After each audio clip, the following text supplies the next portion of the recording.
Hey everyone, welcome back to my channel. As I promised in the last vlog, if you want to call this, where I'm talking to you, I promised that I would start taking you through some of the steps that I'm taking to put me on the path to financial freedom. Let me start first by qualifying that I am not a financial planner. I am not an expert. I am not debt-free. I am just thankfully on a path that makes me feel really good about my financial future. How did I learn this? I mentioned this previously. There is a wonderful woman named Jen Dufour here in the Chicago area. She's a planner girl who taught a course that some of us were able to sign up for that is really based on the Dave Ramsey principles to achieving financial freedom. So I figured a lot of people ask me all the time because they can see that the stress that I used to have about finances has gone away. They can see that I don't want to say spending easily, but I don't feel guilty because I plan for things now. I don't make bad choices on this is going to be late because I want to fulfill this want before a need. Everything has a purpose now financially for the most part. I have kind of fallen off the wagon a little bit. I'm not saving as much as I wanted to, but I'm still also just very constantly aware and I'm still saving, which is good. I just need to hone back in and get started all over again. So what I mentioned in the first video was to pull together a year's worth of your finances and put them on a spreadsheet. It's a lot easier. If you have it on paper, that's okay. It's gonna take you a while, and I said try to put it into categories. Now some of you probably looked at all of your finances and said, what does she mean by categories? How do I split all these lines into different things that are gonna make sense? So I figured I would go through some of my budget categories, because what you're gonna do is gonna use these categories to create a budget ultimately. But what you first need to do is kind of figure out how much you spend in these categories so you can see how much you should be budgeting if you don't change any of your patterns. But what you'll see, like I did probably, is that there are some things that you can make some alterations so that you can have success in other areas that you want. So some categories to consider. You've got some basic household expenses, right? You've got your home expenses. That should include things like rent or mortgage, home maintenance, taxes. So just think about what that yearly budget looks like. Car, same thing here. Car insurance, car payment, gas. Though I actually put gas separately. But some people put it all together. So car maintenance, car insurance, car payment is kind of basically that category. I also put utilities in a certain category. Some people are gonna want to split that up by cable, electricity, heat. I put it all in one bucket because let's be honest, I'm a girl who wants to be comfortable and I just want to know how much I need to save and plan for so that I can stay as warm or as cooled off as I want to. I'm in Chicago and we like to think we have all the seasons, but usually it's either just really hot or really cold. But then in terms of other categories, I really started looking at where I'm spending, and so I'm just gonna list some of mine out. So as I mentioned in the first video, I spend a lot of money on crafts and planner supplies. So I put that in one bucket because my planner stuff, I'm a creative planner, so I use a lot of my craft supplies. So that's one bucket. Eating out, I'm a huge foodie and I love food and I'm lazy. So eating out is a big ticket item for me, so that's a bucket. Entertainment, hanging out with friends, going out to dinner, going to the movies, making those types of plans and budgeting for it is kind of important.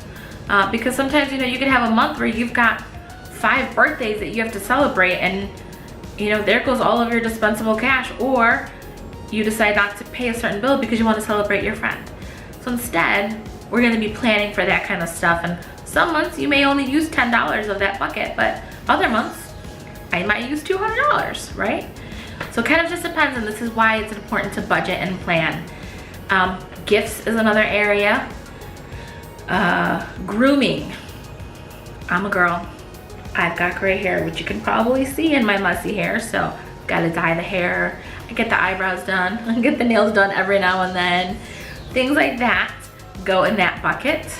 Health, this is where I have a high deductible health insurance plan. So this is where I put what money I'm putting towards co-payments and deductibles. So I know what that cap is before the insurance takes it all over, and I just plan for it so that I don't get hit all of a sudden with an injury. And this really came into factor not too long ago. I actually fractured my foot, and I had the money set aside for any type of emergency like this. And you know, I didn't even come close to meeting my deductible, so I had to pay a lot of out-of-pocket expenses. And it was okay. I had the money. It was there. Parking. So I live in the city of Chicago, and parking to me is important just because if I were to take the train to work, I'd have to get on like 2 buses and a train, and it would take me about 2 hours if you really think about the routes, versus if I get in my car and drive and pay for parking. So I had to budget for parking because I work downtown, and that's a pretty penny. So that's a budget item for me. Pet supplies. So I have a kitty cat. He needs to eat. He needs kitty litter. He needs to go to the vet. I budget that. Subscriptions. I don't really have a lot, but there are a couple of things like my Spotify account, my Netflix account. I get one magazine, so my Amazon. So all that stuff kind of falls in that bucket. Shopping. This is a big bucket for me. Clothes. You know, going to Target and thinking you're only going to spend $10, but you spend $100 without even blinking. Like, I gotta budget that kind of stuff. Travel. I mean, yeah, vacation is fun, and it's a lot more fun if you've planned for it and money is sitting there, so that when your friend says, hey, let's go to Mexico for Thanksgiving, you say, let's go. Trust me, that's a bucket I've wanted for a long time, and I was not good about having one, and I'm so excited that I do because we will be going on vacation this month, and I'm so excited. Postage. So I do have an Etsy shop. I do a lot of my stuff electronically, but there is some stuff that I have to mail. And so I put a little budget together. Because I launched my shop this year, I didn't quite budget for it when I created my first initial budget, so that's kind of blown out of the water, and I need to kind of assess. It's really dependent on sales and volume and if I decide to do other things, but I need to budget a little bit more than I did. ATM fees. I try not to have any, but sometimes it happens.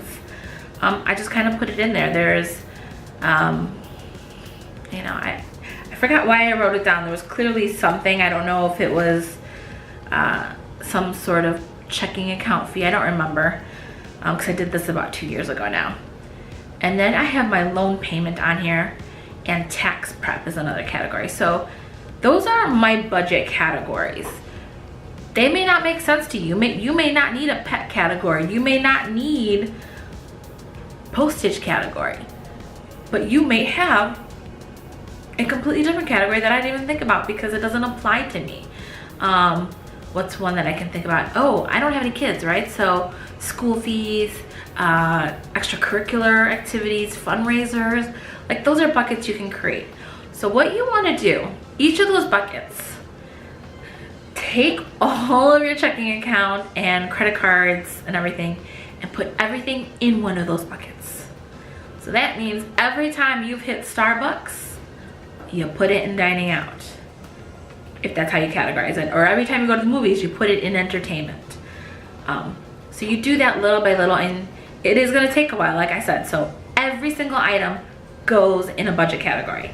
And then what you want to try and figure out, just to give you a good reference, is total it all up and divide it by your total gross income, so that you can see what percentage of your take-home pay was devoted to that category.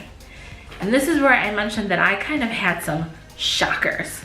So when I looked at my spending when it came to shopping, so this is what I'm talking about, going to Target and getting random stuff, getting clothes at Nordstrom, and crafter planner supplies, I was spending 40% of my take-home pay on that stuff.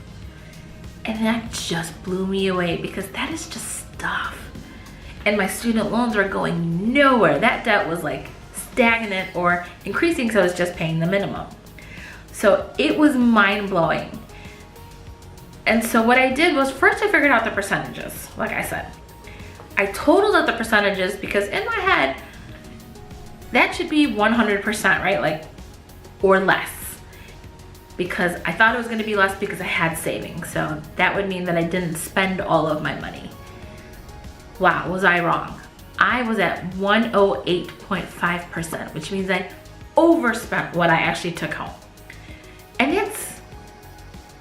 I mean, what do you do with that when you see that, right? It's overwhelming and you think to yourself, well, no wonder I am not making any impact on anything that I really want. No wonder I don't have savings. I've spent every single penny, and on what? And and I had to not beat myself up too much because I had made a choice to not examine my finances. And I was living a comfortable life. Things were being paid on time. Sure, my debt wasn't going down. I was having a good time.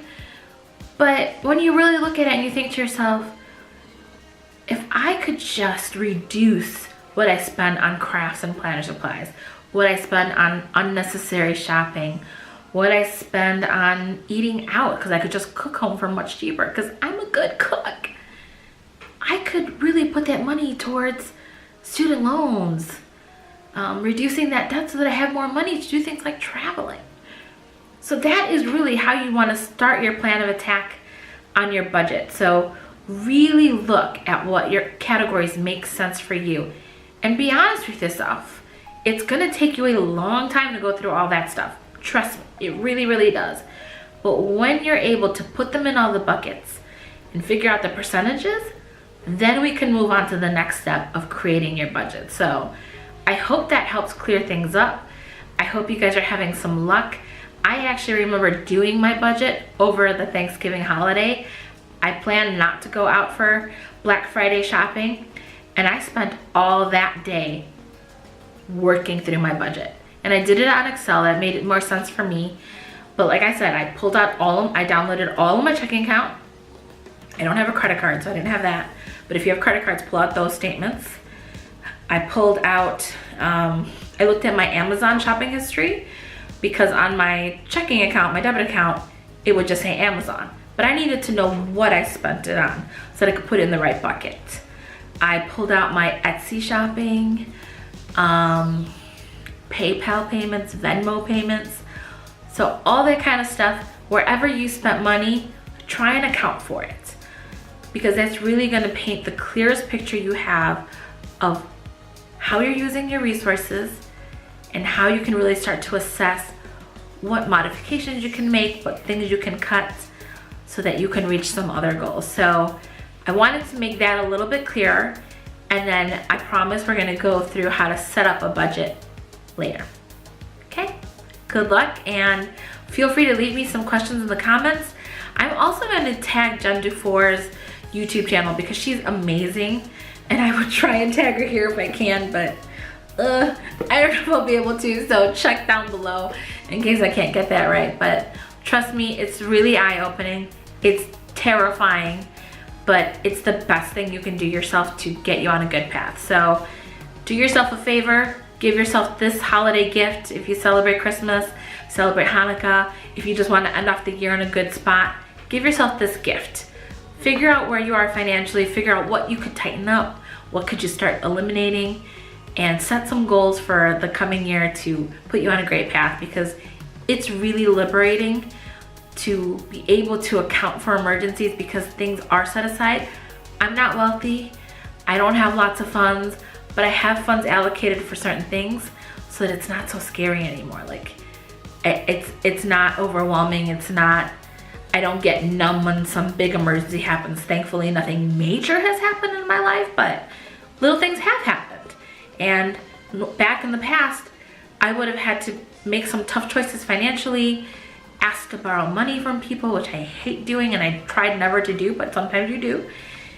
And instead I get to take care of myself, feel confident in my decisions, and feel confident that I'm finally setting myself on a path to take care of myself in the future.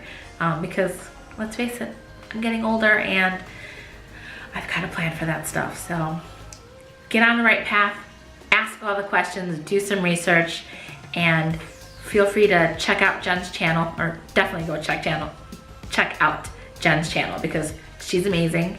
Look up Dave Ramsey. There's lots of Facebook groups, so come join us, have the discussions, be honest with yourself. Good luck.